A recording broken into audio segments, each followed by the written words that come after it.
বান্দাকে কোনো ধরনের বিপদে ফেলতে চায় না। বান্দা অসুস্থ, আল্লাহর হুকুম ছিল দাঁড়ায়া নামাজ পড়া।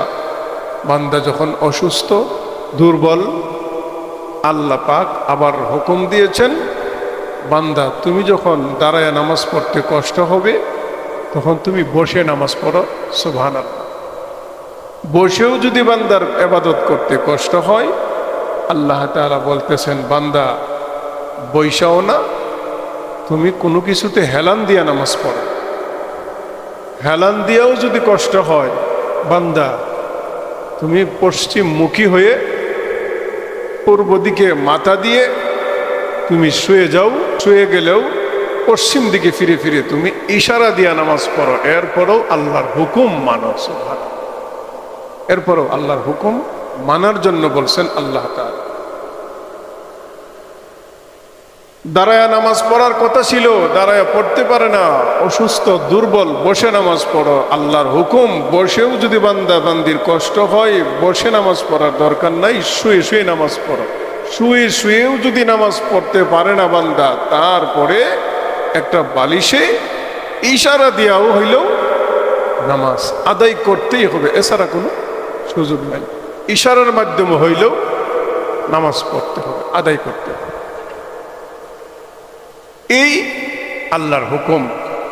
এতে করে বোঝা যায় আল্লাহ আমাকে আপনাকে কত ভালোবাসে।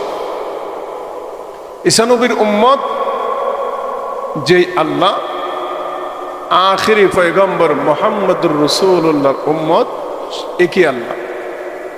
বাবা আদম নবীর উম্মতের এই আল্লাহ, নূহ নবীর উম্মতের একই আল্লাহ, ইব্রাহিম আলাইহিস সালাতু ওয়াস সালামের উম্মত একই আল্লাহ।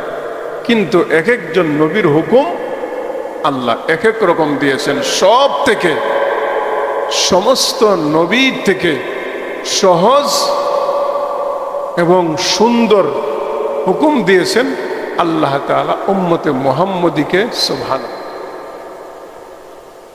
আল্লাহ তাআলা কোরআন শরীফে বলছেন, বান্দার নামাজ, রোজা, হজ, যাকাত, সদকা, ফিতরা, তাশাহুদ, দুরুদ, দান, সদকা, খয়রাত, এক কথায় বান্দার তাসবিহ তাহলিল 24 ঘন্টার সমস্ত নেক আমল করার উদ্দেশ্য হলো একমাত্র আল্লাহকে খুশি করা।